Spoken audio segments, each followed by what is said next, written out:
Museo Etnográfico Casa do Patrón, fundado no ano 1995, é na actualidade o gran ecomuseo do mundo rural galego.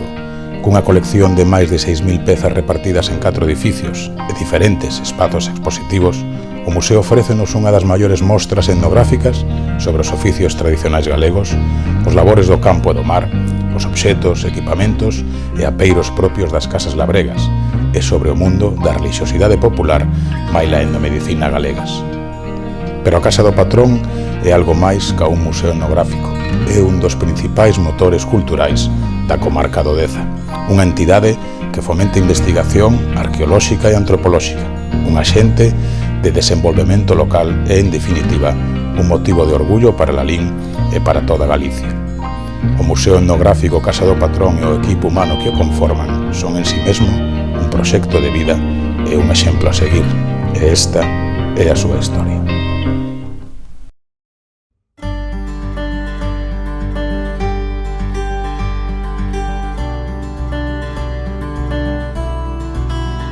Ahora mesmo nós estamos no onde se fundou o museo, na Casa do Patrón, no edificio 1. Temos desde o afiador, despois temos o zoqueiro, o zapateiro, despois seguidamente temos o latoeiro e despois temos o ferreiro.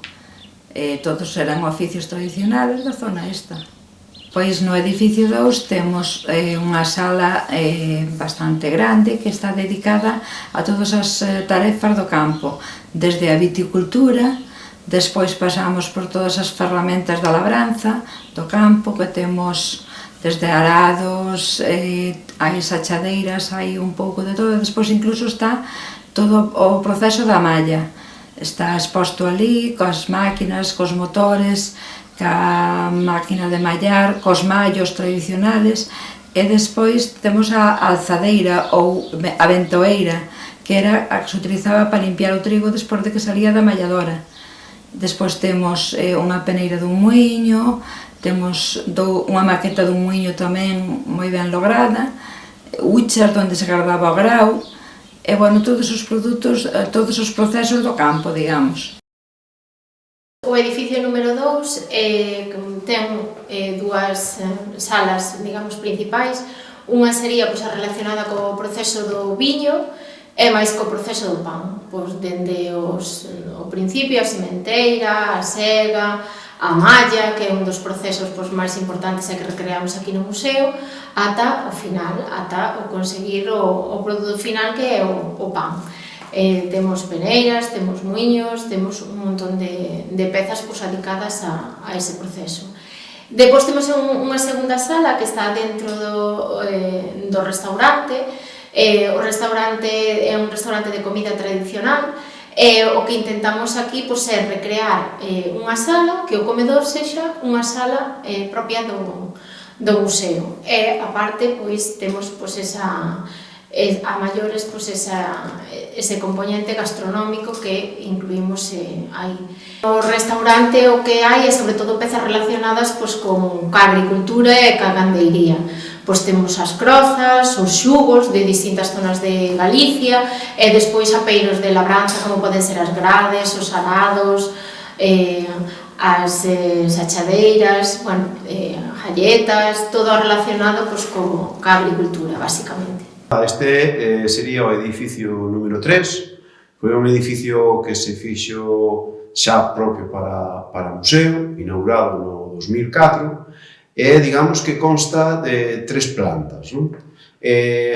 Esta planta, a planta baixa, está formada por 4 salas, que sería unha dedicada á medicina, outra donde hai exposición de unha barbería ou exposicións de radios, instrumentos musicais, e exposición tamén de fotografía e vídeo e de iluminación, tanto desde velas, luces de carburo, candiles, hasta as primeiras eléctricas.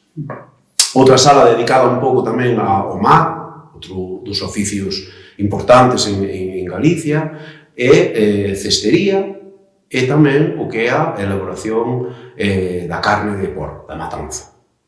E outra sala máis, a cuarta sala, dedicada un pouco ao oficio de carpinteiro, a carpintería, serranchín e cantería. Despois, na planta baixa, na media, digamos, que é onde está a escola e unha sala de arqueoloxía, con restos móveis que se foron encontrando nas excavacións do castro. Pois temos unha sala onde están expostos eses restos. E tamén o que é a tenda, a recepción dos visitantes. E na parte alta estaría a biblioteca, unha biblioteca con case 5.000 volúmenes para consulta, para ler, para prestar, e tamén un salón de lectura, xa para poder disfrutar da lectura deses libros da biblioteca. A maiores, ao lado, hai unha sala de actividades que se utiliza tamén un pouco como salón de actos, para conferencias e exposicións. Outra parte que hai tamén neste edificio é un almacén onde alberga alrededor de unhas 500 e algo pezas, pero son pezas ou ben que están catalogadas, pero están repetidas, entón consérvanse e gárdanse neste almacén, ou algunha peza está pendiente de restauración ou de catalogación ou así. E xa na parte exterior estaría o que é a recreación da Casa Castrexa, unha recreación que se fixo seguindo un pouco as mesmas medidas, digamos, da primeira casa que se encontrou nas excavacións do castro. Nos últimos anos, o Museo Etnográfico Casa do Patrón ven tamén financiando e promovendo unha liña de investigación no eido da antropoloxía, concretamente no patrimonio inmaterial. Neste traballo deu lugar á publicación de dúas monografías, Patrimonio Inmaterial de San Pedro de Doade e o Falar das Pedras, Antropoloxía Simbólica do Patrimonio de Doade, e tamén a reflexión ou a idea de ampliar a colección museística con elementos que nos falen, que transmitan tamén esas ideas relacionadas co patrimonio inmaterial. En concreto, co mundo da religiosidade popular, da etnomedicina e das crenzas do eido da religión, da maxia, da protección, dos ritos propiciatorios. Nace así, entón, este último edificio do Museo Etnográfico Casa do Patrón, este novo edificio en forma de capela, un edificio multifuncional que está pensado tamén non só para albergar esta colección, esta exposición permanente, sino tamén para poder facer actos culturais, presentacións, de libros, eventos, incluso para a realización de oficios de carácter religioso, porque, ademais de ser o contedor desta mostra, tamén ten a iconografía e a imaxinería propia dunha igrexa e, por tanto, tamén está preparada para exercer as funcións dun templo religioso. A colección museística que alberga este edificio está estruturada en 3 categorías. A primeira categoría é a que atinxe o mundo da protección, destacando vitrinas con temáticas específicas como é a protección das persoas, a protección do fogar ou a protección da facenda no sentido amplo, que incluye os campos e o gado tamén. O segundo bloque temático sería a curación, todo o que ten que ver coa etnomedicina, a medicina popular, a etnobotánica, a herboristería, os remedios curativos, os oficiantes, os practicantes da medicina tradicional, con un homenaxe á muller curandeira. E o terceiro bloque sería os aspectos máis relacionados cos ritos propiciatorios, aqueles ritos tanto para favorecer a saúde como para esconxurar o mal ou como para fomentar ou favorecer a fertilidade e a fecundidade que era tan importante. Daí tamén a presencia de elementos propios do entroido como un rito de paso. Todas estas categorías técense ou interconectanse a través do fío conductor da religiosidade popular, de aí a importancia tamén de amosar o papel dos santos, o papel dos defuntos, o papel dos santuarios na tradición galega, tamén como mediadores, como axentes que poderían favorecer a curación ou tamén a protección, non? Por último, esta exposición complétase con unha serie de elementos de carácter religioso pertencentes á imaxinería católica e a todos o que serían os elementos propios dunha capela, como corresponde á feitura deste edificio, non? Temos o altar, temos as imaxes, temos os reclinatorios, temos os bancos, temos todos os elementos necesarios para exercer os ritos cristiáns que se levan a cabo nun templo como sería este e que veñen a completar esta mostra sobre a religiosidade popular, a enomedicina e o mundo das crenzas máxico-religiosas. A exposición vai acompañada dunha pequena mostra fotográfica do fotógrafo etnográfico Roberto de la Torre, na que se pretende pôr en imaxes algúns destes ritos, destas crenzas, destas prácticas que configuran o mundo da religiosidade popular galega.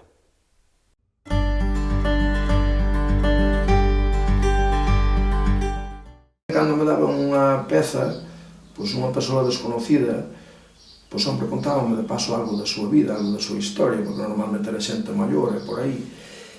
E a idea inicial que tiña era escribir un libro con esas vivencias, e con esas experiencias e con esas historias que me contaban. Que pasa? Que se ter 200 pezas ou 500, podro facer.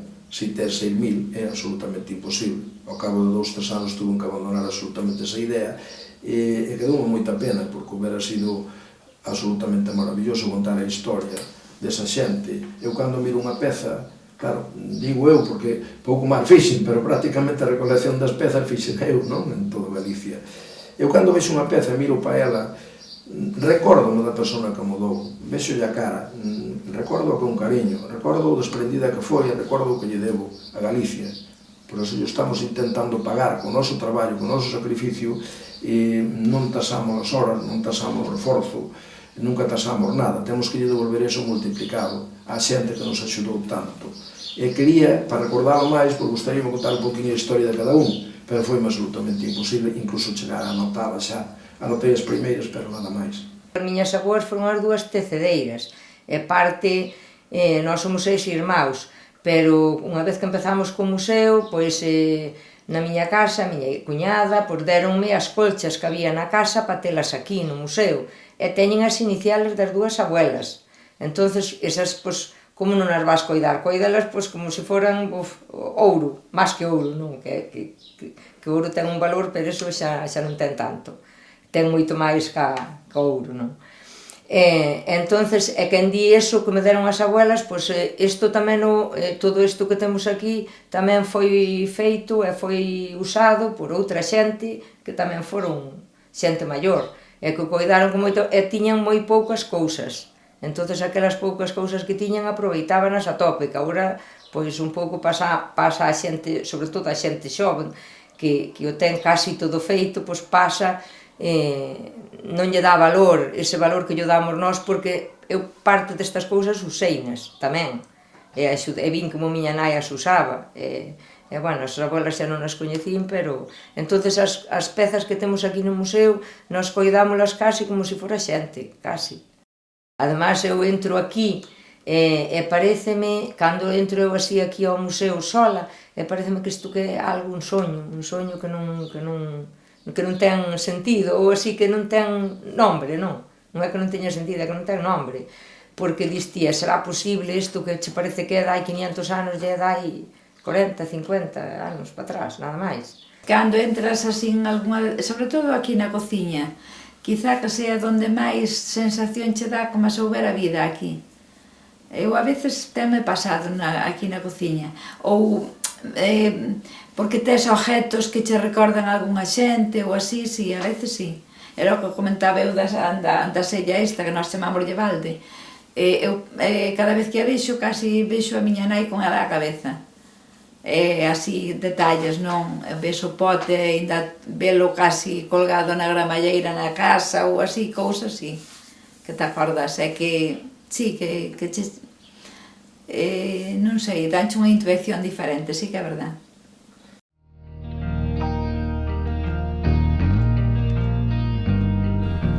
O Museo Casa do Patrón é un importante axente cultural e un dos principais dinamizadores socioculturais da comarca do Deza.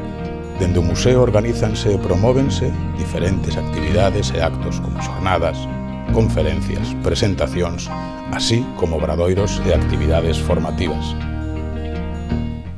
Ao lado mismo do restaurante temos unha sala onde facemos obradoiros. Principalmente o que se fai é o relacionado ao obradoiro do pan, porque temos un forno tradicional tamén, pero tamén facemos outro tipo de actividades e de obradoiros, como pode ser o proceso do queixo, cestería, barro, unha serie de obradoiros adicados tamén a recuperar esas profesións artesanais que había en Galicia. Para nenos, máis ben un pouco xa tirando hacia escolares, hacia os colexios. Son distintos talleres relacionados sempre ca etnografía, cos oficios tradicionais ou ca cultura castrexa.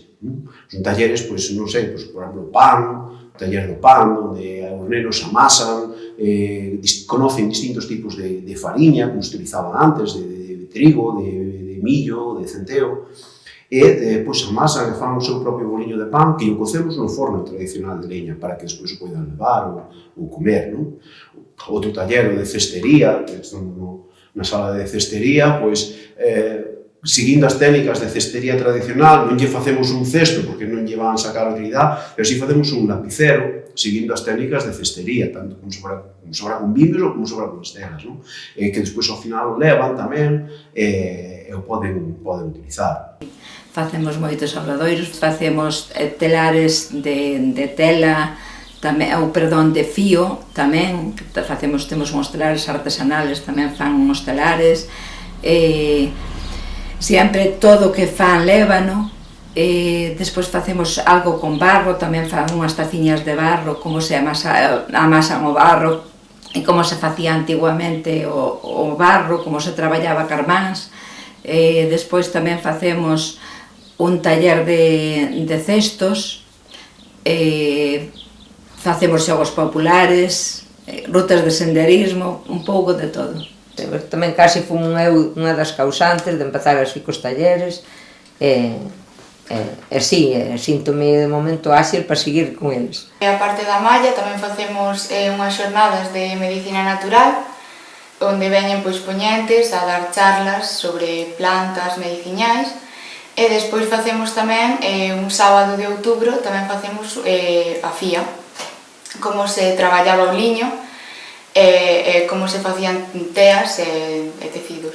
Suelen vir bastante xente ás xornadas, tanto ás charlas como despois a facer a ruta, e despois na fía participa bastante xente, e sobre todo xente nova tamén, e ven varia xente vela. Intentamos amenizar todo o que se poida para non ser tan monótono, e despois botamos unhas pezas. Toco a pandereta, canto e despois tamén toco a gaita. Na Casa do Patrón tamén consideramos a música como un signo, como un símbolo importante e unha parte importante da nosa cultura tradicional. Por eso procedemos á creación dun grupo de gaitas case simultaneamente á creación do Museo Etnográfico, fai agora 26 anos. Cada venres pola noite ven ensayando nas instalacións do propio museo, é un grupo de xente nova, moi traballadora, que saben cantidad de repertorio das nosas cancións populares, e aparte de tocar a gaita maravillosamente, tamén tocan e cantan esas cantigas, interpretan esas cantigas, porque creamos un grupo de pandereteiras e cantareiras dentro dos trasnos, do grupo dos trasnos. A gastronomía é un dos elementos identitarios máis salientables da cultura dun pobo. A Casa do Patrón non é allea á importancia deste feito, e por iso, a través do seu restaurante, ofrece aos seus visitantes unha das mellores mostras da nosa cociña tradicional. Eu son a que fago comida tamén no restaurante, facemos comida, poucos platos, pero comida tradicional, comida caseira. O restaurante foi un pouco para axudar, un pouco entre o meu xenro, máis eu. O que pasa que o meu xenro, ao meu lado, ele é moi atento ca xente, é moi eso. Que pasa? Que cociñar, na filla xa nada, de cociña xa non quere nin saber nada. Que o que di ela, nunca tuvo tempo tampouco para iso, pero non lle gusta moito, xa non lle gusta, ela prefiere fregar os platos ou así. E o xenro, pois, máis ou menos, pois, ainda fai calquer cousa. Que pasa? Que, claro, ao lado dun, máis ou menos do outro, pois valo facendo. Nós intentamos facer cociña tradicional, nada máis, que é a que ten un pouco de... Non é que che dé moitísimo, pero a xente ven aquí, a que ven ver o museo xa ven un pouco buscando todo eso. Pero foi un pouco cousa miña, máis dele. Así un pouco dos dous. Como non houve nunca quen fixera a comida, tuve que facelo sempre. Entonces sí que me gusta.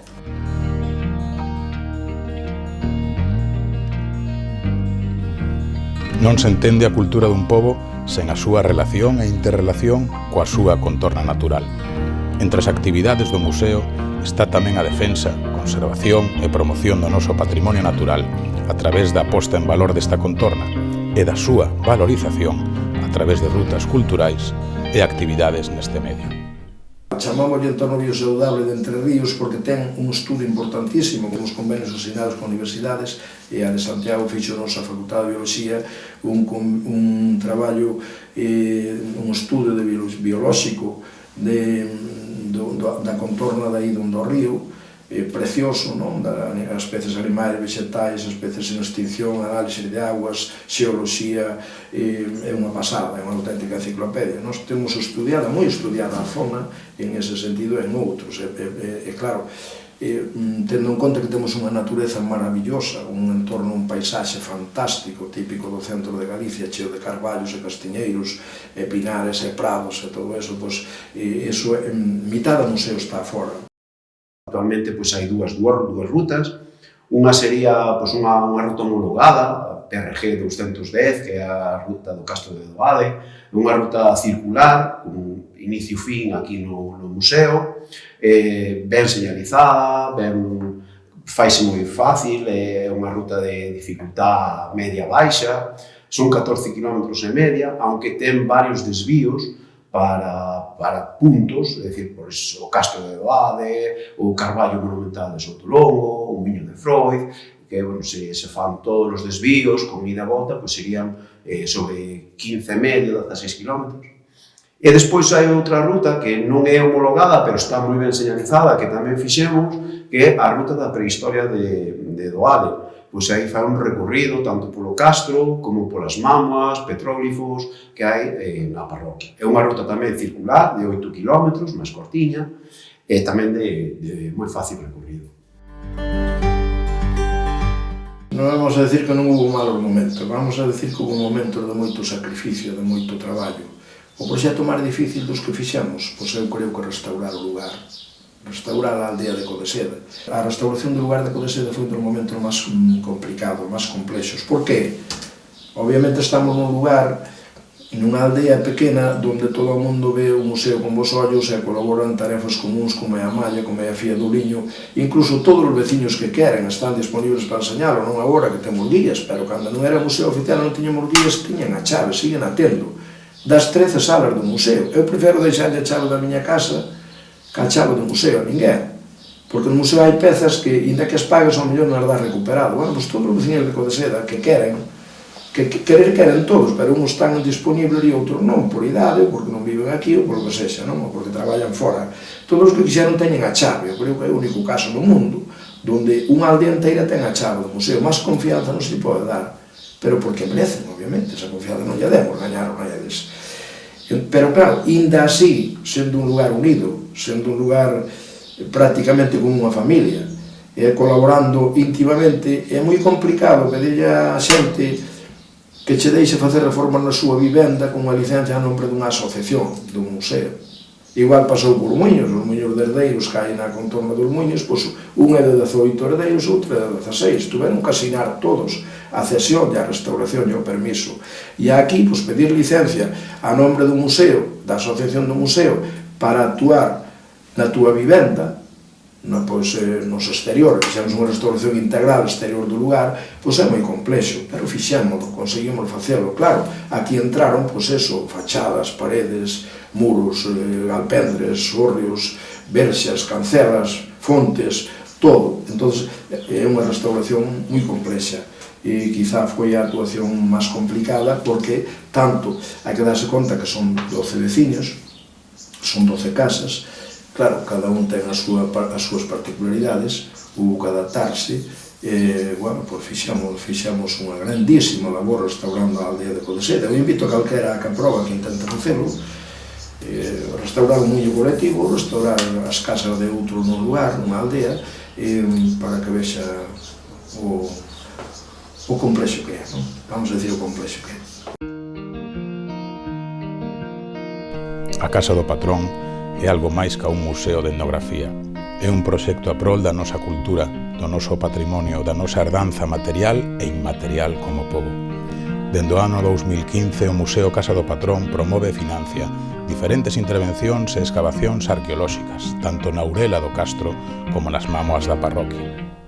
Empezamos un pouco no mundo da arqueoloxía da man do profesor Caamaño da Universidade de Santiago, que fomos a visitar un día porque tiñamos o noso castro aquí moi próximo a 600 metros para saber se podíamos facer algunha investigación ou se podría haber realmente un xacemento.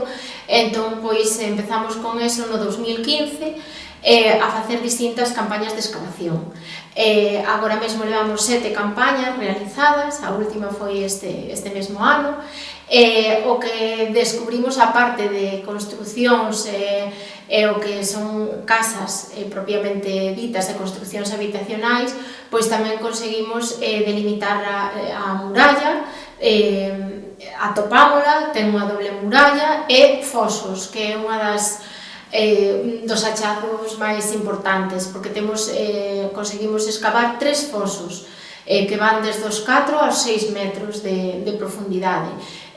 O primeiro deles, que é o que está máis próximo ao castro, está excavado en rocha nai, e é un doble foso excavado en rocha nai. É moi importante porque é dos poucos castros que hai en Galicia que se atoparon 3 fosos e que podemos decir que están aí porque sí que os atopamos. A Maiores é un castro relativamente pequeno, pero é antigo, e rural, porque está nunha contorna onde hai varios castros, desde que se divisan 4 castros concretamente.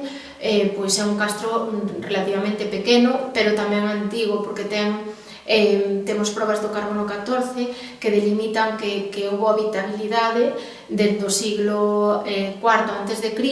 hasta o 2 despois de Cristo. Estamos pendentes do que se tope, do que se determine este ano, porque se descubriu tamén unha doble muralla.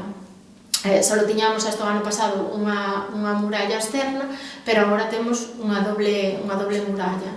Estamos un pouco pendentes dos últimos resultados desa campaña. Nós temos máis de 23.000 restos arqueolóxicos, dos cales, hai unha sala adicada do museo, adicada a conter os restos máis importantes, que van fundamentalmente son cerámicas, líticos, e tamén atopouse algunha peza de bronce, e máis unha pota, unha ola indíxena que se atopou en posición vertical cerca dunha das casas. As mámoas, o que fixemos foi unha primeira fase que foi de limpeza e de catalogación. Había algunha mámoa que xa estaba catalogada, pero o que se fixo foi que as mámoas da nosa parroquia, da parroquia de Doade, catalogámolas e limpiáronse. Porque, claro, había moitísima maleza, anos e anos de toxos, de silvas e de xestas, e fixose unha limpieza en profundidade e podense ver xa moi claramente que son realmente mámoas, e catalogáronse tamén. Fixose un estudio e unha memoria, e tamén fixemos unha ruta de senderismo de 9 kilómetros que une o museo con esas mámoas e tamén con algúns petróglifos que se toparon no camiño.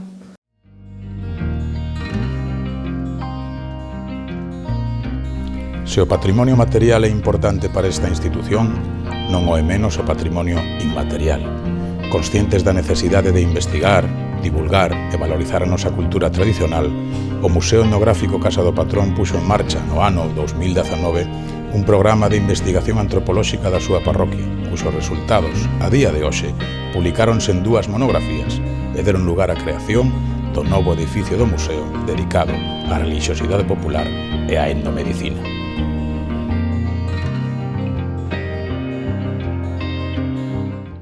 Sempre quixemos ter esa componente que falábamos antes de investigación, pero claro, é moi difícil porque unha é caro e outra require moito tempo tamén.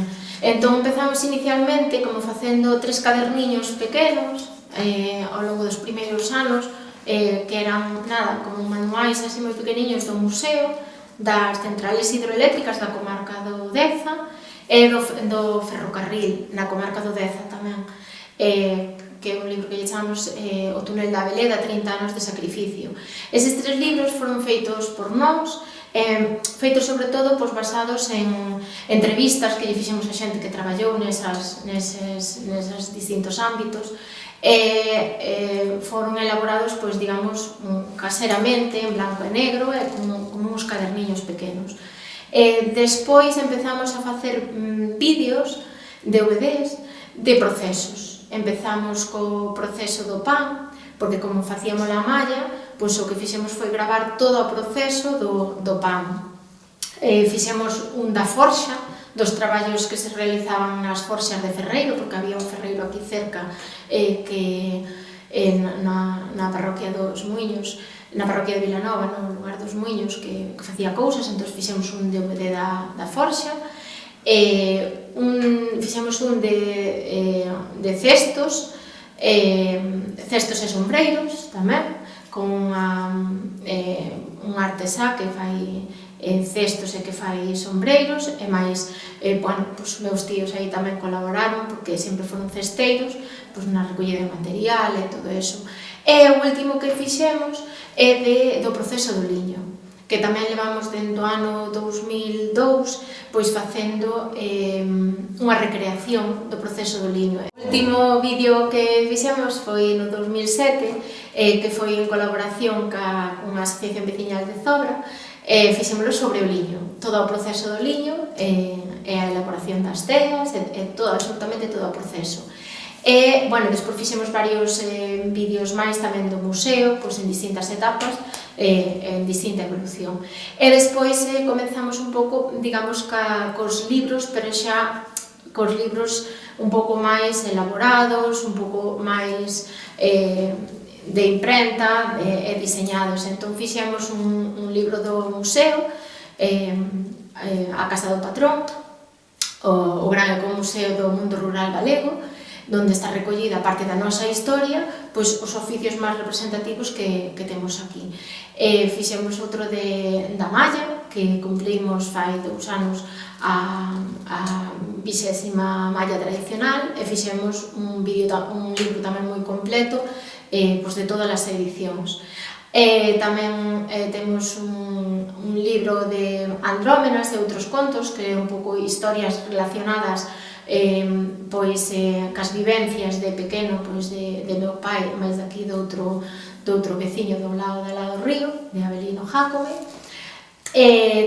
Temos O segredo do Castro de Doade, que é un libro relativo ao Castro de Doade, pero onde a parte de falar das excavacións e de todo o que fixemos no Castro, tamén se fixo a parte, digamos, máis inmaterial, como son os contos, as anécdotas, as historias que recordan os veciños daqui da nosa parroquia. Fixemos outro libro de O falar das pedras, que é relacionado un pouco con todo o patrimonio material que temos na parroquia. Olvidouseme un moi importante, fixemos o libro dos bolechas, que ese para os nenos, eso é sagrado. Fixemos unha colaboración con Pepe Carreiro e fixeron o libro dos bolechas visitando a Casa do Patrón. Entón, os bolechas son uns personaxes infantiles que aínda están vixentes hoxe en día. Entón, nese libro salen os bolechas e salen as miñas 2 rapazas, que tiñan 1 ano e medio e máis 3, eran pequeniñas, salen nese libro. En resumen, o que temos é sobre uns 15 libros editados, sobre uns 6 ou 7 DVDs, en todo relacionado ca cultura tradicional de Galicia, co castro, co noso castro, e con todo relacionado tamén co patrimonio material e inmaterial.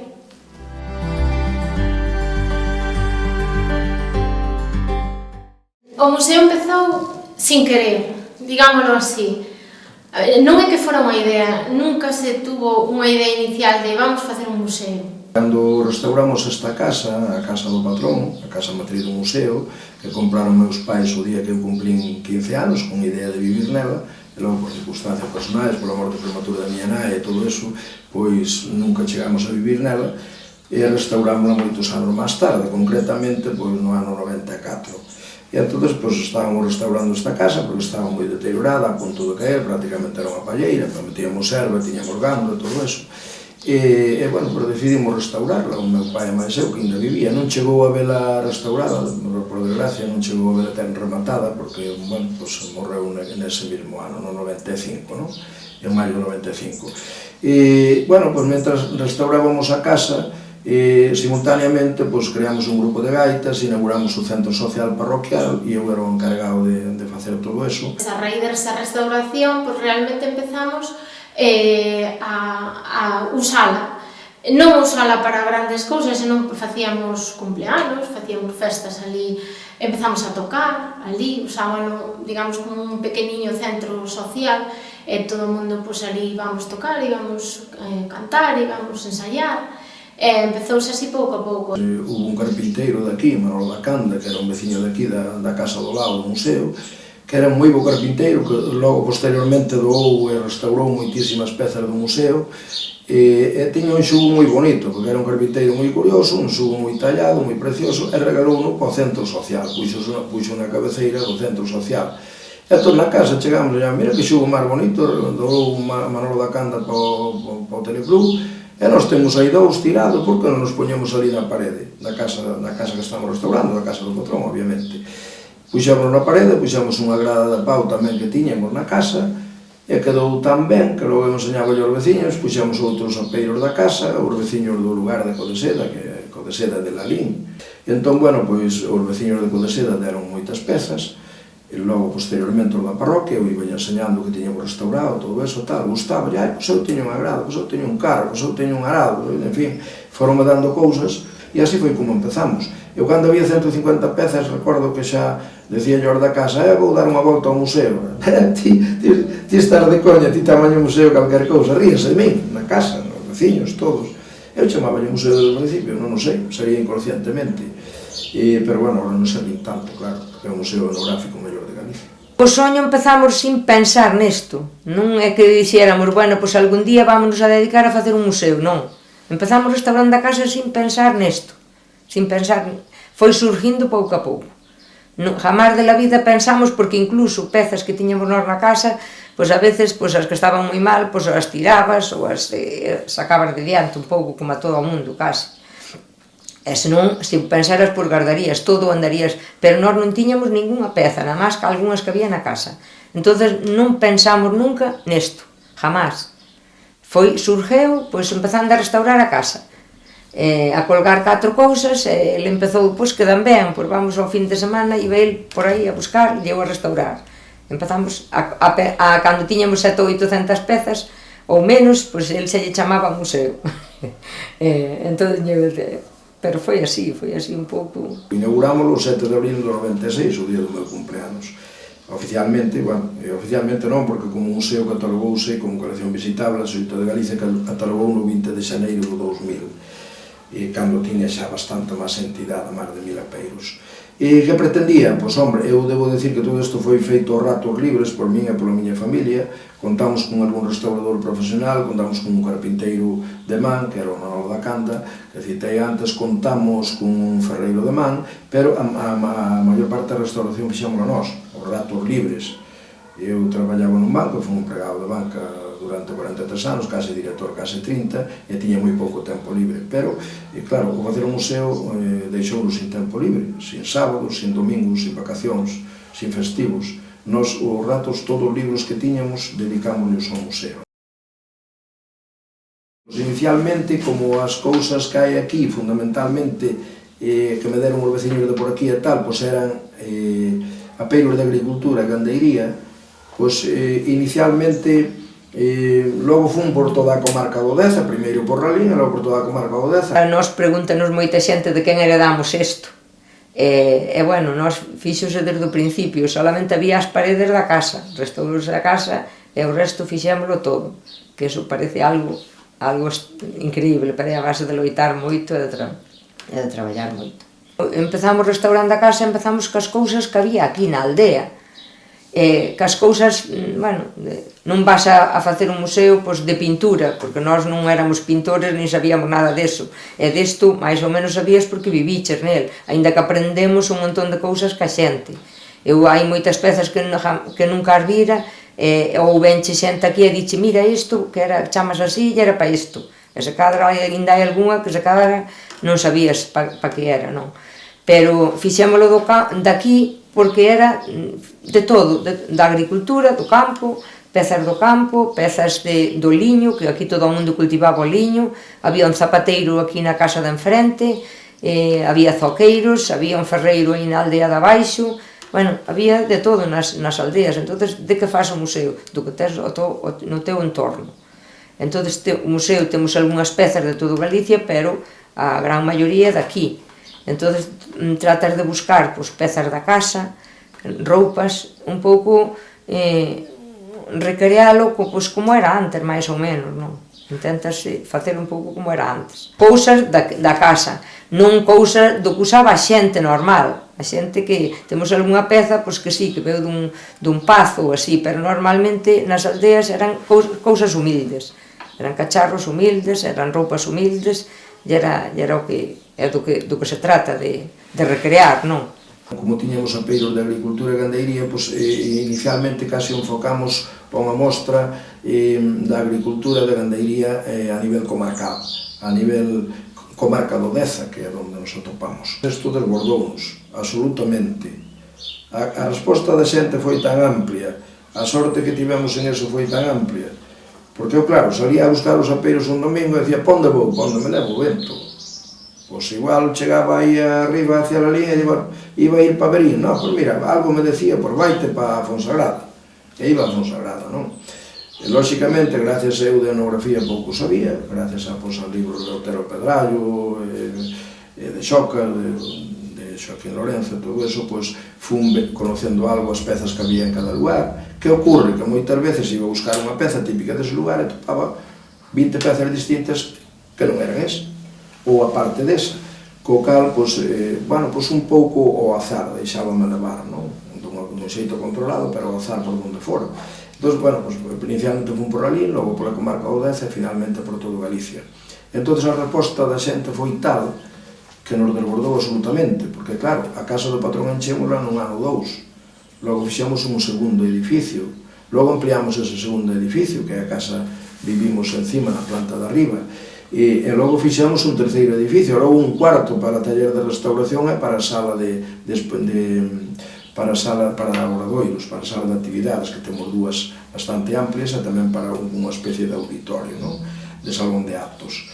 Entón, claro, desbordamos absolutamente, por lo tanto, olvidámonos da idea da comarca do Deza, olvidámonos da idea da peiros de agricultura, entón, collemos todo, de tal xeito que no museo hai casi 80 oficios representados, vale? Porque hai, desde o proceso do liño, e logo a cociña, os cuartos, a forma de vivir a xente, a propia vivenda, e hai todos os oficios, prácticamente, artesás, moitos deles desaparecidos, canteiro, fiador, zapateiro, zoqueiro, en fin, todos os oficios que había nas aldeas no mundo rural galego.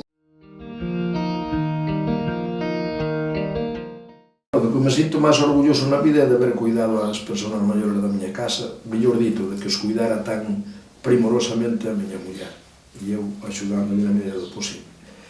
Iso é do que máis me sinto orgulloso na vida, non? E eran moitos anos.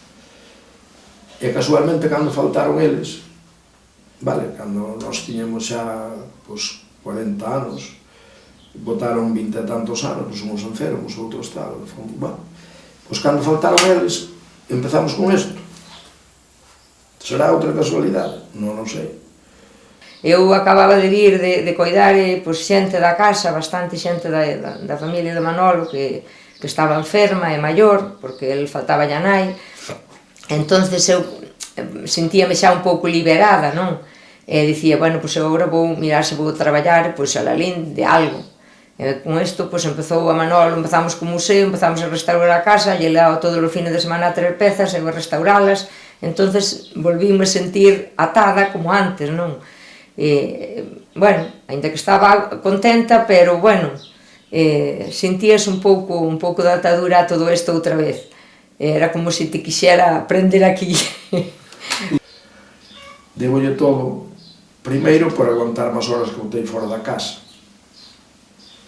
e por culpa do museo e por culpa do banco, porque debo recordar que eu traballaba 12, 14 horas no banco todos os días, e viña comer, cando non marchaba a mañá, viña a noite, e claro, logo o sábado e o domingo, pois iba a buscar as pezas para o museo. E despois que eu traía as pezas, e ela dirixeu e executou e fixo a maior parte da restauración e a maior parte de toda a colocación. Cando viña cun carro de pezas, que teño vido cun carro cheo de pezas, pero pa onde vas, pero estás todo, pero onde metemos isto? Tranquila, pero outro edificio. E fixémoslo, vale? E ela estuvo sempre conmigo. Pois, inmediatamente de dicirme ti estás tolo, pois viñas a lavar ali a restaurar, ali eu non. Sabes? Hai que estar moi tolo, pero hai que ter alguén detrás que te axude, porque senón é absolutamente imposible. Fixo o traballo máis costoso do museo, máis difícil. En termos de lugar, dirías que fixo o traballo sucio, pero non é sucio, é un traballo digno, extraordinario, espectacular, sin o cal o resto non valía para nada. Sin ese traballo de restauración, de limpeza, de mantemento, que tamén Carmen ali, bueno, o persoal todo axuda. Hai que darse conta o traballo que dá limpar unha casa normal. Bueno, pois nós temos 5 casas, a parte da vivenda, destinadas a museo, 6.000 apeiros, 21.500 restos do Castro, máis de 5.000 deste ano aproximadamente, que ainda está sin contar, máis a casa normal, máis atender as visitas, máis facer a comida, que temos un restaurante dentro do museo.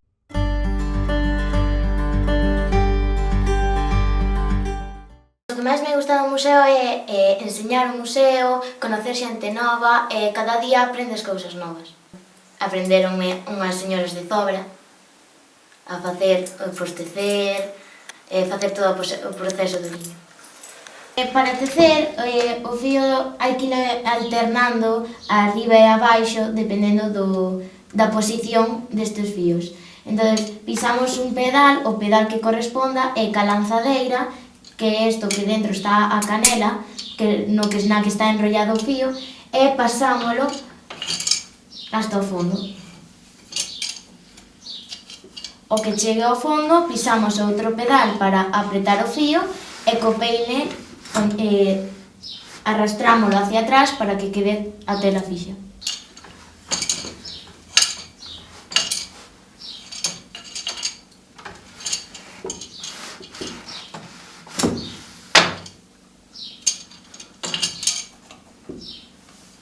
Sempre aprendes, todos os días aprendemos moito, porque incluso palabras que na nosa zona aquí non se din, pois hai moita xente que trae vocabulario novo, experiencias novas, as súas vivencias, contanche contos, historias.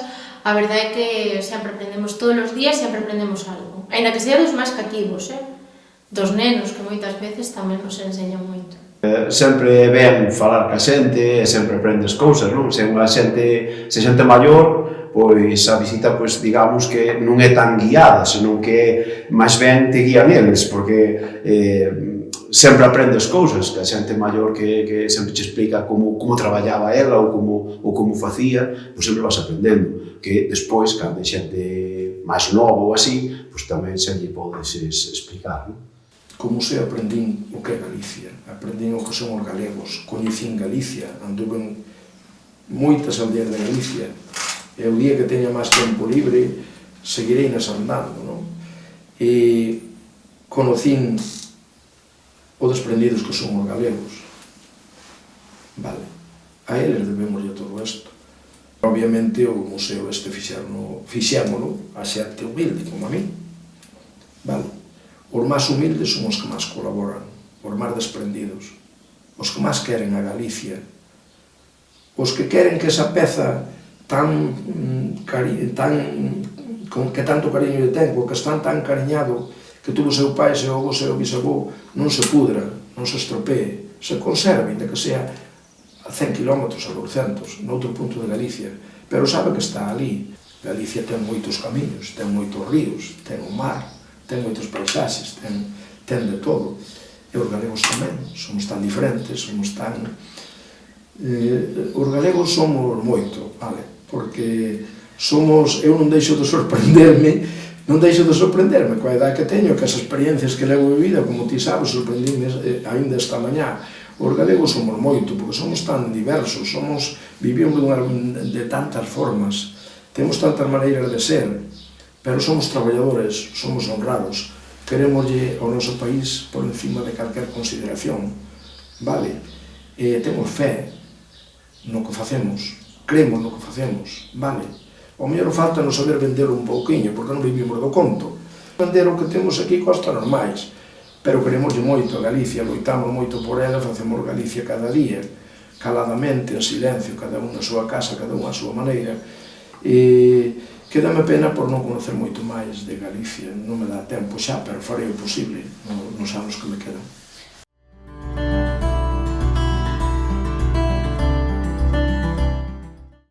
Este museo do pobo para o pobo porque está feito por máis de 6.000 persoas que nos deron apeiros, que aportaron traballo, que aportaron colaboracións.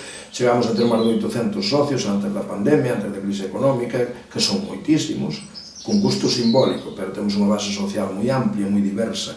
Temos máis de 30 convenios de colaboración asignados con entidades públicas e privadas, entre elas as universidades galegas, a Xunta, o Concello, a Diputación, pero tamén con infinidade de entidades privadas de todo tipo, non? Para min é un soño feito realidade, vale? Para a parroquia de Doade é figurar no mapa, unha parroquia descoñecida, un lugar descoñecido como Codeseda, situamos no mapa, pero non a nivel gallego, situamos no mapa a nivel mundial. Con isto das redes sociales, con os vídeos e toda esa tal xente que leva cousas e libros e todo ese tal, hoxe o Museo Casa Patrón e o Castro de Doade está difundido a nivel mundial. Para o Concello de Lalín creo que é moi importante tamén, vale? E para a comarca de Odeza porque é un recurso turístico e cultural prácticamente único, non? É moi importante que trae miles de persoas aquí e logo van a outros sitios e quedanse por aquí, pola zona. Moralmente nós non podemos pechar o museo nunca. O museo ten que estar vivo, ten que estar aberto e ten que ser un lugar pois onde o pobo galego se vexa a si mesmo, vexa a súa esencia, vexa a súa historia, vexa a historia dos seus anteros, vexa os seus orixes e pense de onde vimos, porque ao mellor así mira un pouquinho máis onde estamos e cara onde podemos ir. Ten moitas connotacións, pero sobre todo é un canto e unha homenaxe a belleza, a espiritualidade, a valentía, a sabedoría, a moitas cousas dos nosos antepasados, vale? Sobre todo eso. Bueno, de que temos dúas netas, bueno, primeira filla, eso desde logo, eso xa é a cousa máis maravilloso que tes, e as netas, bueno, e o xenro tamén, a familia, non?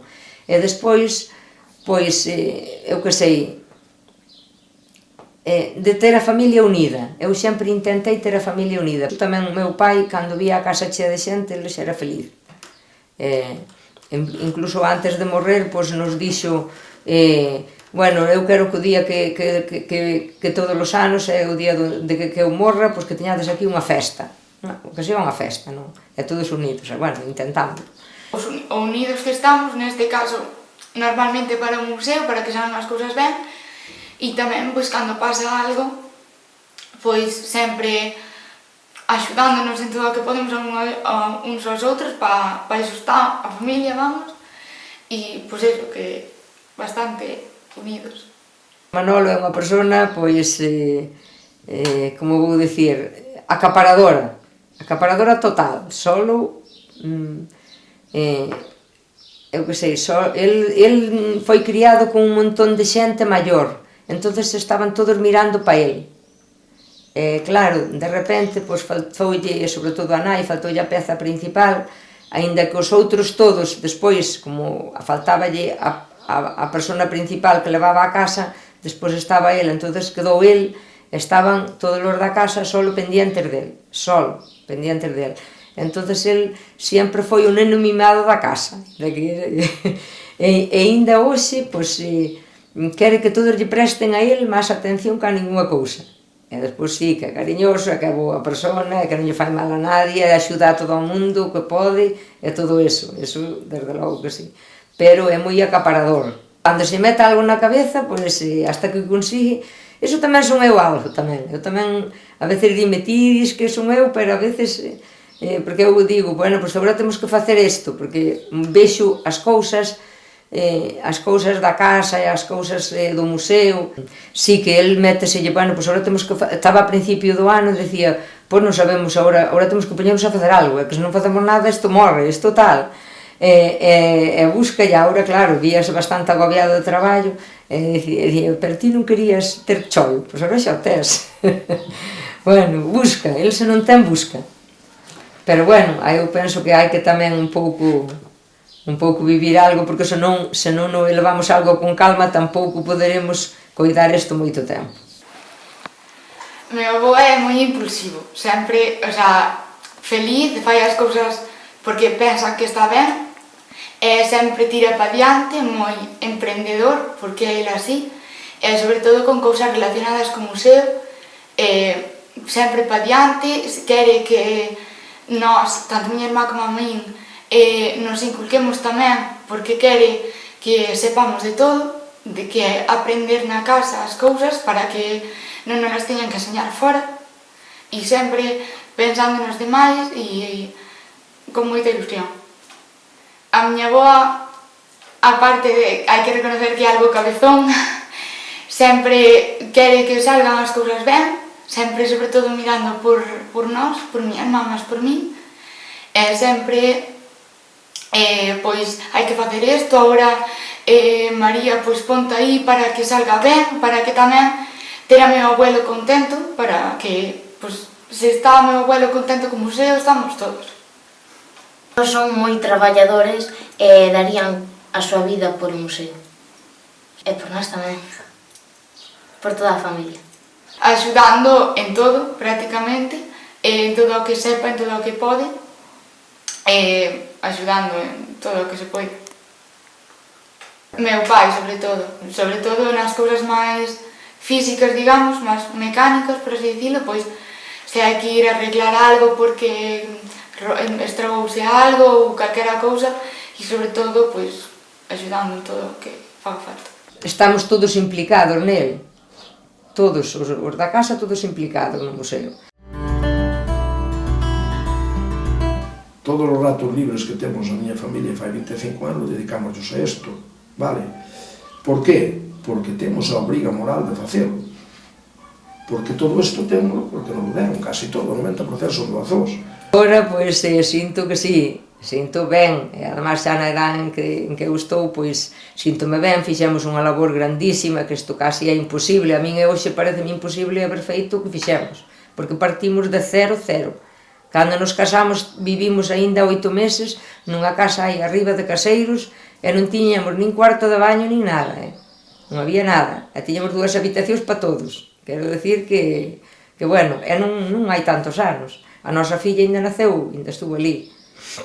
Entonces, pois, o cambio foi bestial, agora síntome, claro que me sinto ben, pero todo isto requiere un sacrificio moi grande, porque as pezas hai que cuidalas, e son moitas, e son moitos locales. Renunciei a moito porque isto requiere estar aquí todo o día.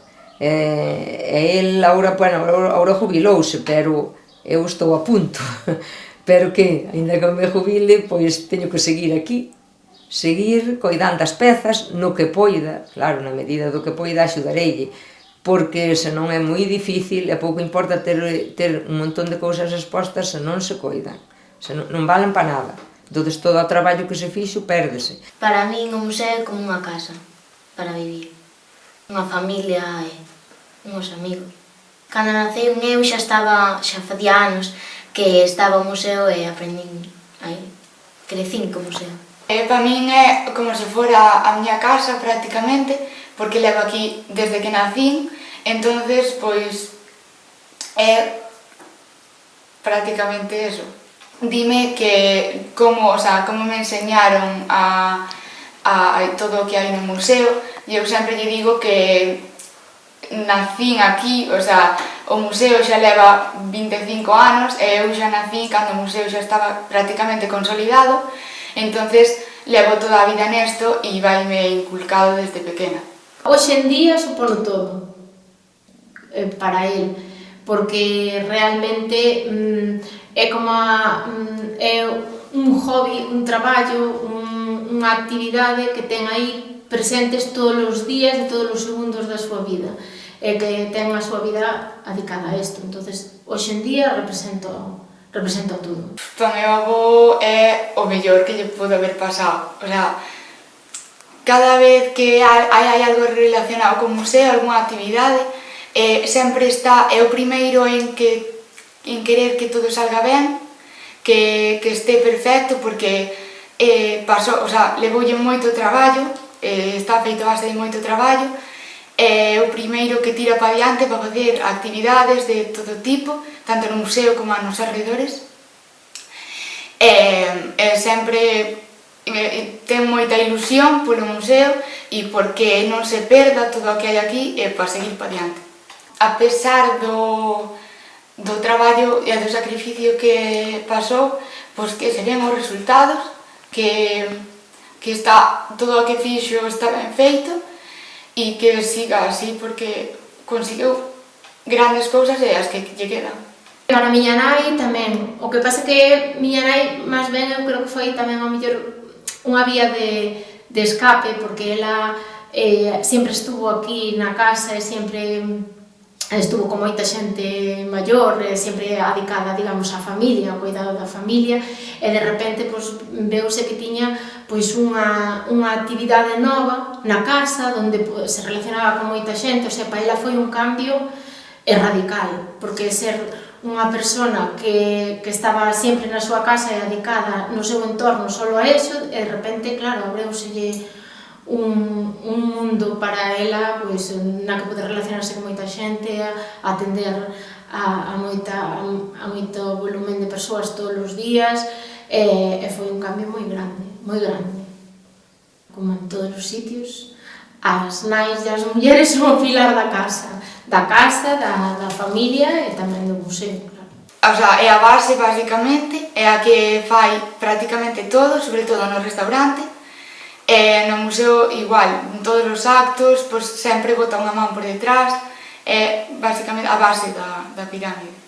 Unha etapa distinta da miña vida, digamos como a mitade da miña vida, pois é o museo, porque xa fai 25 anos que empezamos, entón prácticamente a mitade do que levo vivido está centrado no museo, aparte de ter moito traballo e moito sacrificio detrás, tamén é un orgullo poder defendelo e poder ir aos sitios representando unha parte importante da nosa cultura. Claro que me recordo da miña infancia, todo isto, bueno, non só eu tuve unha infancia moi feliz, todo isto recordo da miña infancia porque todos estes ampeiros vinos de pequeno, prácticamente, ou a maioría, e, bueno, teño 65 anos, os de 40 anos para baixo, os de 50 anos para baixo, por moito xa non o recordo, pero é máis, recordalle a infancia a toda a xente que ven aquí, a xente maior, e, de feito, a min, a xente maior, sobre todo a que está na emigración, teño visto chorar moita xente no museo, recordando, lembrándose que de pequeno tiñan isto na casa, tiñan outro apeiro, usaban outro máis, o pai, o avó, en fin. E quizá en ese punto de sentimentalismo valoren máis o que temos aquí que os que están fora cos que están na casa, porque claro, por ese alexamento, por ese cambio de vida, tan drástico en algunhas ocasións, e bueno, pois, a añoranza cando chega aquí, pois, multiplícase, claro. Eu ainda me acordo de cando tiñamos un banco parecido a este escano que temos aquí na cociña, pois que o tiñamos para comer, moi parecido, e na lareira, acórdome, eso, entonces pensas un pouco, paraste 5 minutos, e claro que volves atrás, pero isto avanzou rapidísimo, porque eu teño 65 anos, e acórdome desde comer na lareira, de todo eso, hasta hoxe. Hoxe non ten nada que ver. En 65 anos que teño, isto foi o cambio total, brutal, que eu penso que a veces se corre moito porque non dá tempo de asumir todo o que levamos vivido, non? Non tiñan tanta sorte como agora, cambiaron moitísimas as cousas. máis pobres e máis feitos a man, cousas máis feitas a man. Pois, en xeral, o mundo antes era máis complicado no sentido de oportunidades, pero tamén penso que en parte tamén eran, en algúns casos, máis felices, porque pois traballaban xuntos, facían festas xuntos, había moita máis socialización do que había antes. Por exemplo, nas mallas ou nas fías, pois, aparte de que traballaban ben e traballaban duro, pois tamén era unha maneira de xuntarse os veciños, e agora tamén nos xuntamos, pero non para facer esas cousas. Si que é verdad que no mundo de hoxe ao mellor hai máis oportunidades pois para conseguir un traballo fora, hai máis ramas sobre pois o que queiras estudiar ou sobre o que queiras traballar, pero é como se estuverades máis centrado en ti mismo e non te relacionas tanto cos veciños que tes ao lado ou coa túa familia. Eso precisamente é o que nos sorprende, cada vez cambia máis rápido, ese é o problema. Que casi non nos damos adaptado aos cambios. Cóstanos bastante, sobre todo os que temos uns anos, cóstanos bastante xa irnos adaptando aos cambios. Porque, bueno, eu acordome que hasta a aldea non chegaron a un coche, que non tiña por onde. E iso acordome perfectamente. Entonces, pois, son os cambios moi bruscos. Bueno, non sei, nós sinta nos imos adaptando. Agora a xente que ten xa uns pouquiños máis anos costalle moito máis. Bueno, ainda a nós nos costa, porque claro, ademais é un cambio de hoxe para mañá, non sei, dai 10 anos a hoxe xa cambiou, pero un montón. Era o que me comentaban onte a señora esta precisamente, decía, eu teño dúas fillas que se levan 10 anos e a vida que levou unha e a que levou a outra xa hai moitísima diferencia. E digo, pois claro que sí, porque a vida cambiou moi rápido e ademais a cada vez cambia máis rápido. Sobre todo o que botan de menos, quizá, eso é o que vexo máis, e mesmo eu tamén me pasa igual, a relación que había ca xente unha ca outra. Agora estamos moito máis aislados, estamos moi comunicados, pero estamos aislados, e iso quizá que sea o que máis bota de menos a xente en general. Din, si, bueno, antes nas aldeas había moita xente e relacionábanse uns cos outros e tiñan outra convivencia, e agora estamos moito máis. Iso é o que máis me sorprende, e eu tamén o entendo, é así. Bueno, claro, din, claro que a vida antes que era moi dura, que era moito máis dura que agora, e claro, o que pasa é que agora tamén non nos conformamos con nada. Eu digo moitas veces, se viviramos como hai 50 anos estaríamos todos ricos.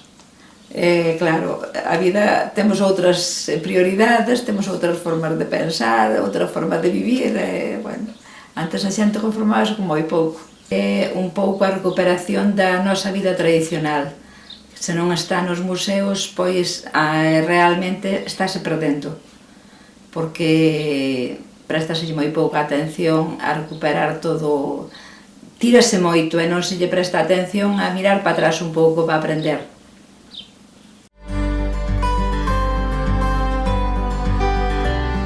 A xente sempre nos sorprende con súas vivencias moitísimo. Hai a típica xente que renuncia de onde ven e hai outra xente que che conta a súa historia. E ainda onte, precisamente, estuvo aquí unha señora e dixo: eu ainda dormín nunha cama de follaco, eu ainda vivín todo isto, que diferencia. Era unha señora da miña edad, tiña 60 anos, tampouco era tan maior, e, sin embargo, hai outra xente, sin embargo, que se avergonza de onde ven. Eso sí que me sorprende moito, que nos avergoncemos de onde vimos, eso sí que me sorprende, porque, non sei, é algo que non entendo. Eu creo que é moi importante que sepamos de onde vimos para mirar a onde vamos, porque se non sabemos de onde vimos, malamente imos saber para onde imos. Eu penso que é moi importante saber sempre de onde procedemos, toda a nosa vida pasada, saber de onde, os nosos orígenes, que realmente estánse perdendo moito. A parte de, pois, para que se usaban moitas cousas e como vivía a xente antes, aprendí sobre todo a valorar o que teño aquí, que, por exemplo, rapaces e rapazas da miña idade, incluso máis maiores, non saben como vivían seus avós e non fai tanto tempo que se deixou de vivir así, e pois non saben ao mellor como cociñaban ou como era a súa escola ou onde dormían mismo, e eso, aprender a valorar o que teño aquí, que moitos rapaces non o teñen. É importante pois, saber como vivían os nosos antepasados, os nosos ancestros, sobre todo para saber como vivir no futuro, aprender as cousas boas e ao mellor pois, incorporalas, e tamén aprender as malas para que non volvan pasar. Este é unha homenaxe aos antepasados de todos os que me deron as pezas e por extensión de todos os galegos. Por lo tanto, eu pido moita colaboración á xente co museo, simplemente que o veñan ver, que o coñezan, que o valoren obxectivamente, non por min, por esas xente toda que traballou comigo, por esas 6.000 personas que me deron pezas, e tamén polos seus antepasados. Seguramente todos estamos onde estamos, e vivindo moi cómodos, moitos, incluído eu, estou xubilado, e vivín peor do que vivo, bien. Pero a quen lle debemos todo eso, señores? A este que anduvo co arao de pau, aquel que anduvo co arao romano, aquel que foi ca roda de afiador que temos aí enfrente, foi por Extremadura e Andalucía, estou no vendo cando contou a historia e choraba.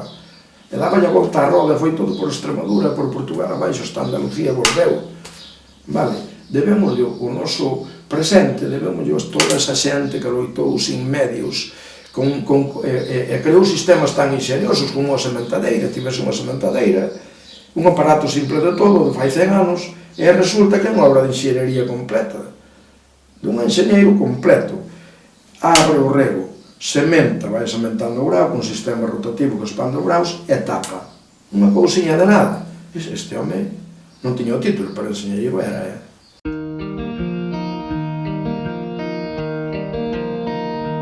O futuro do museo vexo ben, vexo que ten unha infraestructura moi importante, vexo que ten as bases, os alicerces postos para ter un futuro brillante, está nunha contorna natural envidiable, está xeográficamente no centro de Galicia, ten unha estructura moi importante en todos os sentidos, dentro e fora do museo, e ten unha xestión punteira, ainda que somos un museo de antigüedades, temos unha xestión informatizada e punteira e nas redes sociales, en todo creo que actuamos, ten unha señalización importante, ten o recoñecemento da poboación local, que é fundamental para todo isto.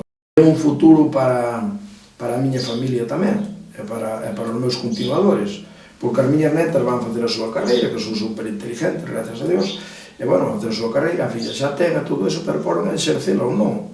E, ainda que exerzan, levarán isto tamén. E, se non, poderán vivir desto se queren. Se o traballan con profesionalidade, e se o traballan, pois, con cariño, con amor, se lle dedican o que lle hai que dedicar. Vale? Pero teñen feito. E a miña ilusión é que siga vivo sempre. Non fixemos isto, non fixemos tanto traballo, tanto sacrificio para facer algo pasado mañá. Isto non se pode pechar nunca. Bueno, o futuro é difícil de saber o que vai pasar, non? Pero, bueno, estamos aí, intentamos seguir, continuar cas cousas, cas actividades, aunque, bueno, levamos 2 anos un pouco así máis parados por isto todo, pero bueno, intentamos continuar co que estábamos facendo, intentar mellorar, e tamén pois, a xente que ven detrás, pois, as dúas rapazas e por aí, pois, tamén xa se empezan a involucrar e a facer as visitas guiadas tamén un pouco para ir seguindo e ir tendo unha posible continuidade. Agora, na aldea eu penso que ten máis futuro que quizás que no pueblo. Despois ven ver o museo o que o quere ver, e senón en Lalín, pois viría a máis xente, desde logo. Pero, bueno, tamén aquí ven o que quere ver isto. E despois o entorno que temos, que eu penso que é fantástico. Temos un entorno precioso, despois temos unha filla pois, que tamén desde o principio naceu co museo, entonces ela, pois, aínda que ten outro traballo, pois, vive, claro que o vive, axuda un montón, axuda unha burrada. E as netas, temos dúas netas, e o xenro igual, tamén axudan, de feito, e agora hoxe pois, están axudando no que poden, enseñan o museo como nós, igual. E miña irmá que está traballando aquí, esa xa é casi da casa. Cando meu casei e viñen pa aquí, e ela veu aquí, e díxome, bueno, ben tola estabas vir dar aquí, porque o camiño non era este, nin era este, estábamos ali naquela casa ali arriba, caendo, e bueno, e dicíame, bueno, desde logo ben tola estabas vir aquí. E despois, agora digo, ben tola estás ti vir traballar aquí, e agora ela xa leva aquí 12 anos traballando con nós. E, bueno, isto, claro, non ten nada que ver, porque non ten nada que ver o de agora co de antes. O futuro do museo vexo que eu creo que ten futuro. E, ademais, eu creo que é algo que precisamente se hai que luchar por isto. Para que non se perda, precisamente. E para que siga funcionando e para que siga a xente visitándonos, por suposto. Non se sabe, nunca se sabe. Eu espero que con ao mellor menos traballo, porque xa temos moito andado do que levamos feito hasta agora, e que poidamos pois aumentar, cambiar, dimensionalo de outra maneira, e cambiar, e crear pois novas expectativas, novas experiencias, non se sabe, é complicado. Gustaríame que se tiran co museo, que o melloraran, que o interpretasen á súa maneira, que o adaptasen pois ás novas circunstancias ou que vai ao paso da vida. Pero, claro, agora xa depende delas. Isto está feito, máis ou menos, pero teñen que continuar, aínda que nós axudemos, continuar outros, claro. Nunca está garantizado nada, depende como a vida, pois, tamén eles un pouco, a filla sí, pero as rapazas un pouco que elas lle guste, a ver como encarrilan elas eso. Tampouco, non sei, tampouco as queremos agobiar co museo para que non o aburran, para que non se cansen. Enséñano cando fai falta, cando nos fai falta axudar. E saben, e ademais, bueno, sempre os que veñen ver o museo, a elas, cando enseñan elas, sempre lle dan unha propina, sempre. Por o ben que lle enseñaron, e por o ben que tal, sempre lle dan.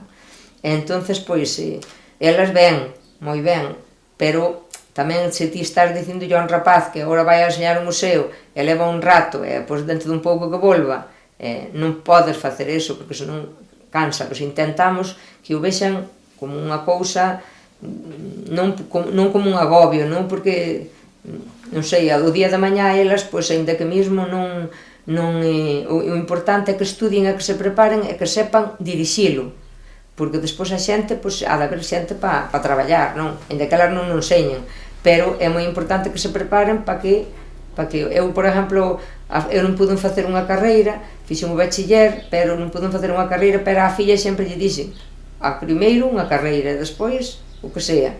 E elas igual, primeiro unha carreira, se estades preparadas, non tedes por que vos enseñar o museo, sempre, senón tedes que dirixilo, e iso eu penso que é o fundamental. A min gustaríame seguir co museo.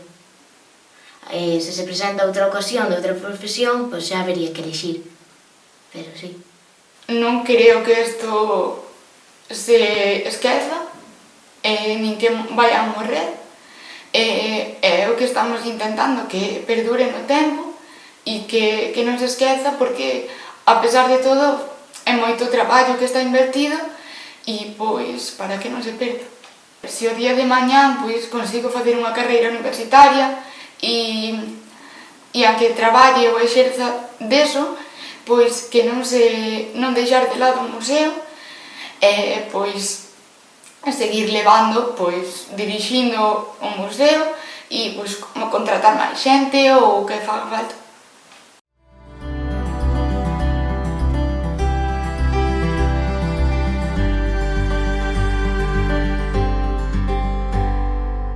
Sobre todo, que conseguimos, digámoslo así, darlle un nombre a un sitio que estaba totalmente abandonado, que ninguén conocía, a unha casa que non existía fai 25 anos, e hoxe pois, é unha casa importante en Galicia, e darlle importancia á nosa aldea, á nosa parroquia e tamén pois, ao noso concello, que carecemos moito de recursos, digamos, propios ou de recursos que nós mesmos valoremos. Entonces, é moi importante ter un nombre e ter un prestigio salindo da nada, porque non é decir que aquí houbera unha cousa e que a cambiamos ou modificamos ou adaptamos, é que non salimos da nada.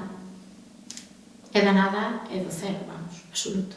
E do que máis me sinto orgulloso de facerlle honrar o nome da Casa do Patrón con todo isto. De haberla feito Casa do Patrón outra vez, cando era unha palleira, cando lle caían as portas, as ventanas, as paredes ainda non. Iso foi o máis importante, devolverlle o nome, devolverlle o prestigio, devolverlle o que seguramente se merecía esta casa. Tamén, na honra dos meus pais, que esta casa comprou na miña nai prácticamente a escondidas, porque lle comprou o irmão dun veciño, comprou un ano antes de que marcharan, porque nós non tiñamos vivenda, e o outro irmão tamén lle quería e tal, entón, bueno, pues, comproulle prácticamente sin saberlo ninguén, para poder ter unha vivenda, para poder independizarnos, para poder salir da escravitude, entre comillas, que era ser caseiros, porque nós fomos dos últimos caseiros desta zona, desta comarca. A miña filla, que ten 43 anos, ainda naceu na casa de 2 anos, non? E deso tamén me sinto orgulloso de sacar a xente, a miña xente desa miseria, desa escravitude, xa que non vivimos nesta casa por as circunstancias, porque a miña nai morreu desa forma precipitada e terrible. Era que levaba todo, logo caíume todo encima a min, e bueno, pois na honra dos meus pais de haber comprado esa casa, xa que non vivimos nela, fixemos algo útil nela, fixemos algo grandioso nela. Se miña nai vivira, non teño palabras, tal como era ela, iría andando a Madrid, correndo a buscar a xente para traerla aquí. Capaz era, vale? Co cual, sinto moi orgulloso disso. Era valiente, era emprendedora 100%, así morreu, con 40 anos, conducindo un tractor, fai 50 anos, traballando para fora. E era valiente, traballadora, loitadora, emprendedora, alegre, optimista. Ao seu lado non había medo, non había pena, non había temor a nada. Non lle tiña medo a nada. Vale. Dito isto, que pensaría todo isto? Pois, hombre, estaría inmensamente máis orgullosa que a min. Tendo en conta que me multiplicaba a min en todos os aspectos por 10 ou por 20, pois, hombre, no tema de difundir o museo, no tema de encher isto de xente, no tema de leválo para diante, que crecera, que fora máis e mellor, pois traballaría día e noite para que iso pasara, superaríame, pero 100 veces máis, estaría super orgullosa. Lo fixemos desta casa que comprou con tanto sacrificio. Con tanto sacrificio. É un mundo, é unha vida, é unha historia, é a historia do povo, do noso povo. É dicir, aquí no museo podes encontrar pezas de, ao mellor, de 40, 50 anos, pero tamén hai pezas, ao mellor, de 300 anos. Pezas que pasaron por maus, que a saber con que dificultades, con que traballos pasaron para poder, ao mellor, non sei, subsistir ou sobrevivir a unha miseria, ou eso, digamos que non ten un precio. Casa do Padrón, digamos que é un museo do rural, no rural, que conta, digamos, un pouco a historia desta xente toda, dos nosos ancestros, dos antepasados, que viviron, que traballaron, que pasaron penurias, que pasaron moitos traballos para poder hoxe estar onde estamos. Estame conectando neste momento, non? Conéctame cada día, claro que sí, con ela, con toda a xente que me criou, as persoas do lugar, que morreron moitas desde que empezamos, que axudaron, e con todos, hombre, pois que me deron os apeiros, cos antepasados que me deron os apeiros, por suposto, que nos conecta con outra dimensión, especialmente a mí, que o azar, a casualidade, ou non, que iso que fora o nexo de unión entre eles e os que estamos aquí.